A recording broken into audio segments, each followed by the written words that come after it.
Hi friends. துவைக்கிறதுக்கு துணி அதிகமாக இருக்குது. வீட்டு பைப்புக்கு தண்ணியும் வரல. அன்றைக்கி ஓசை எடுத்து போய் போட்டோம் ரோட்டு பைப்பில் வருன்னு, அதுவும் வரல. சரி காட்டில் போய் துவைச்சிக்கலான்ட்டு அவங்க அப்பா கூடவே துணி எடுத்துகிட்டு வந்துட்டோம். காலையில் ஆளுகெல்லாம் வந்து மிளகா உரிச்சு போட்டிருந்தாங்க. அம்மா கொஞ்சம் பொறுக்கி வச்சுருந்தாங்க. அப்புறம் அது கொஞ்சம் இருந்துச்சு, நாங்கள் பொறுக்கிட்டு இருந்தோம். அவங்க 2 பேரும் விளையாண்டுட்டு இருந்தாங்க தென்னை மரத்தில். பக்கத்து காட்டில் ஒரு அக்கா மாடு மேய்ச்சிட்டு இருந்தாங்க. அவங்களும் வந்து கொஞ்சம் மிளகா உருக்குனாங்க. அப்புறம் வாழைக்காய் ஒன்று பழுத்துருச்சு. சரி அதை வெட்டி தண்டு எடுக்கலான்ட்டு வெட்டுச்சு. அப்புறம் அந்த அக்காவுக்கு வந்து வயிற்றில் கல் இருக்குதாம்மா, அதனால அந்த கீழே இருக்கிறதுல வந்து தண்டு கொஞ்சம் எடுத்து விட்டான். தண்ணி வந்து ஊறி இருக்குமாம்மா நாளைக்கு, அதை வந்து குடித்தா நல்லது அப்படின்னு சொல்லிட்டு அதுக்கு மேலே மூடி வச்சுட்டு போகிறாங்க வருங்க. அப்புறம் அந்த அக்கா தண்டு எடுத்துகிட்டு வந்தாங்க. அதுக்குள்ளே அம்மா மாட்டை பிடிச்சிட்டு போய் கட்டுறேன்னு சொல்லி அம்மா பிடிச்சா இவங்க 2 பேரும் துரத்திக்கிட்டே வந்தாங்க. அது இழுத்துருச்சு. அப்புறம் மாட்டை கொண்டு போய் அம்மாவும் செல்லியும் மேய்ச்சிட்டு இருந்தாங்க. தீக்ஷித் வருங்க புல்லு பிடுங்கிட்டு இருக்கிறாரு. எங்கே இருக்கிறானே தெரியல, உள்ள காட்டுக்குள்ளே போனால். அப்புறம் சத்தம் போட்டனாட்டி வந்தான் பிடுங்கிட்டு வந்து.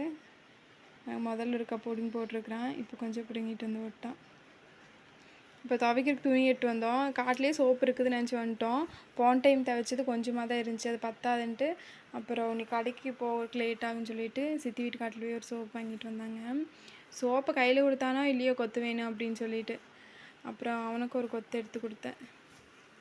அப்புறம் அவன் போய் வெட்டுறேன்னு சொல்லிட்டு வெட்டிகிட்டு இருந்தான். அம்மா கத்திரிக்காய் இல்லைன்னு சொல்லிட்டு 2 டைம் கடையில் போய் தான் வாங்கிட்டு வந்தாங்க. அப்புறம் பார்த்தா இங்கே காட்டிலையே செடியில் காய்ச்சிருக்குது நிறையா. இதை பார்க்கவே இல்லை அம்மா. அப்புறம் சோப்பு வாங்கிட்டு வரையில் ஒரு கத்திரிக்காய் தெரிஞ்சுன்ட்டு பார்த்தாங்க. அப்புறம் நிறையா இருந்துச்சு. அப்புறம் பிடுங்கினாங்க அதையுமே. கத்திரிக்காய் அந்த மழையை லைட்டாக தூரினாடி தண்ணியும் வாய்க்கிறோமில்ல மிளகா செடிக்கு, அதனால் நல்லா தழைஞ்சிருக்குது. அப்புறம் மாடெல்லாம் கட்டிட்டு லைட்டெல்லாம் போட்டு விட்டு துவைச்சி துணியை வந்து தூக்கிட்டு போகிறதுக்கு செளியும் தூக்கிட்டு போகணும்னு சொல்லுவான்ட்டு, சரி அண்ணா நைட்டு எப்படியும் மாடு கட்டுறக்கு வருவான், வந்தால் எட்டு வரட்டுன்னு சொல்லிட்டு அப்படியே அங்கேயே வச்சுட்டோம். அப்புறம் அவங்க 2 பேரும் போயிட்டுருக்குறாங்க. கத்திரிக்காய் செடி அப்படியே எடுக்கும்போது வீடியோவில் எப்படி இருந்துச்சு பாருங்க, அழகாக இருந்துச்சு. மறுபடியும் திருப்பி மாட்டு பிடிச்சிட்டு வந்து கட்டலான்னு பிடிச்சிட்டு வந்தாங்க.